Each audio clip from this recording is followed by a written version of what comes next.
ये कभी बंद नहीं होगा। जब तक इंसाफ नहीं होगा कभी बंद नहीं होगा। नमस्कार। सुना आपने फारूक अब्दुल्ला को, जम्मू कश्मीर के पूर्व मुख्यमंत्री और कश्मीर के नेता, जो कि स्पष्ट शब्दों में धमकी दे रहे हैं कि कश्मीर घाटी में हिंदुओं की हत्या नहीं रुकेगी। कह रहे हैं कि जब तक कि इंसाफ नहीं होगा कश्मीर घाटी में यह बंद नहीं होगा। अब फिर से बयान सुनिए। सर, टारगेट किलिंग लगातार कश्मीर में हो रही है सर। अभी भी कल 2 दिन पहले जो है कश्मीरी पंडित, ये कभी बंद नहीं होगा। जब तक इंसाफ नहीं होगा कभी बंद नहीं होगा। और इसको बंद करने के लिए जितनी भी शोर करते हैं, ये कहते हैं कि जहाँ बहुत सब कहते थे पहले 370 से ये हो रहा, आज तो 370 नहीं है। मेरी क्यों मृत्यु हो रही है? इसके जिम्मेदार कौन है बताइए मुझे। दुनिया में बताया जा रहा है कि हालात हमने बेहतर कर दिए। अगर वो बेहतर कर दिया तो फिर फर्दर बेचारा मारा नहीं जाता। कहाँ है हालत बेहतर? मुझे तो नहीं दिखता। सुना ना, किस स्पष्ट शब्दों में, बिना किसी रिमोर्स के, बिना किसी हिचक के, बिना आतंकियों का नाम लिए, बिना अलगाववादियों का नाम लिए, वो सीधे स्पष्ट शब्दों में सरकार को ही घेर रहे हैं और कह रहे हैं कि यह हत्या नहीं रुकेगी। यह भाषा आतंकियों की भाषा है, क्योंकि शनिवार को शोपियां के चौधरी गुंड में जब पूरण कृष्ण भट्ट की हत्या हुई तो उसके बाद कश्मीरी फ्रीडम फाइटर नाम के एक सो कॉल्ड आतंकी संगठन ने एक बयान जारी किया था। उसकी भाषा भी कमोबेश ऐसी ही थी। वो ये कह रहे थे कि कश्मीर में जब तक हिंदू रहेंगे और तब तक उनकी हत्याएं होती रहेंगी। कमोबेश उसी भाषा में, धमकी भरे लहजे में फारूक अब्दुल्ला वही बात दोहराते नजर आते हैं मीडिया बयान के जरिए।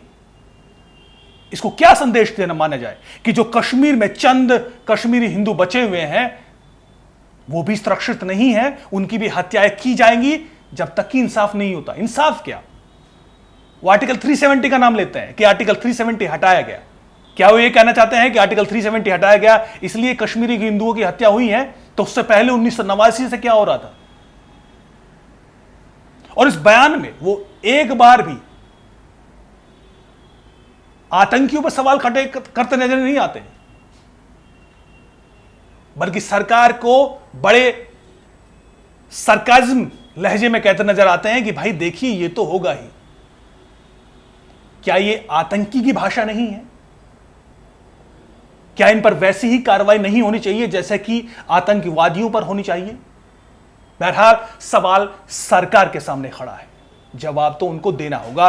बहरहाल इस बीच सरकार भले ही चुप रहे, लेकिन कश्मीरी हिंदुओं ने जवाब देना शुरू कर दिया है। श्रीनगर में सोमवार को कश्मीरी हिंदुओं ने श्रीनगर में एक बड़ा प्रदर्शन किया, खासतौर से लाल चौक इलाके में। यहां पर all India Hurriyat conference, Hurriyat यानी अलगाववादी संगठनों का ग्रुप, उसका एक बड़ा ऑफिस है और वहां पर हिंदुओं ने ना सिर्फ हुर्रियत ऑफिस के गेट पर तोड़फोड़ की, उसके गेट को वहां पर तहस नहस किया। जो board all India Hurriyat conference का लगा हुआ था उसको वहां पर मिटाया गया, उस पर पेंट किया गया, वहां पर लिख दिया गया इंडिया।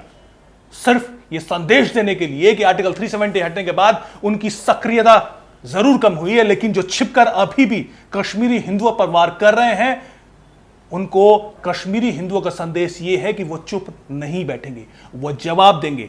उनके दरवाजे तक पहुंचकर वो उनका मुकाबला करेंगे। यही संदेश देने की कोशिश कश्मीरी हिंदुओं ने श्रीनगर में अपने प्रदर्शन के जरिए की है। सरकार से भी सवाल पूछा कि आखिर कब तक इन आतंकियों की इतनी हिम्मत होती रहेगी कि वो चुन चुनकर टारगेट किलिंग करते रहेंगे कश्मीरी हिंदुओं की।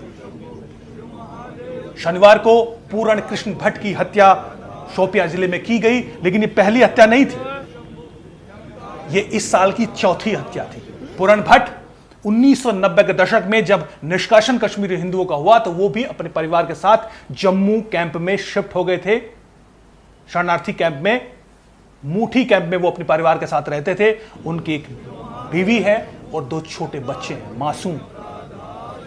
वो सिर्फ 3 दिन पहले शोपियां के चौधरी गुंड में अपने गांव पहुंचे थे, अपने खेत, अपने बागान की देखरेख के लिए, लेकिन वहां पर घात लगाकर आतंकियों ने उनकी गोली मारकर हत्या कर दी और उसके बाद एक बयान जारी किया कि देखिए वो ऐसा करते रहेंगे। सवाल निश्चित तौर पर सरकार के सामने है कि आखिर ये टारगेट किलिंग कब तक चलेगी, कब तक? 3 दशक से ज्यादा वक्त बीत चुका है जब से कश्मीर घाटी में हिंदुओं पर लगातार हमले हो रहे हैं, उनका नरसंहार किया जा रहा है। उसकी एक बड़ी वजह फारूक अब्दुल्ला के ऐसे बयान भी हैं जो कि आतंकियों की इन हरकतों को, इन हमलों को लेजिटिमाइज करते नजर आते हैं। वो आतंकियों की तरफ एक शब्द नहीं बोलते, बल्कि उन्हीं की भाषा बोलते हैं और सरकार पर ही सवाल उठाते हैं, सरकाज़्म, ये कभी बंद नहीं होगा बेहिचक जब तक भरे इंसाफ लहजे नहीं में होगा ये कि बंद भाई ये तो होगा।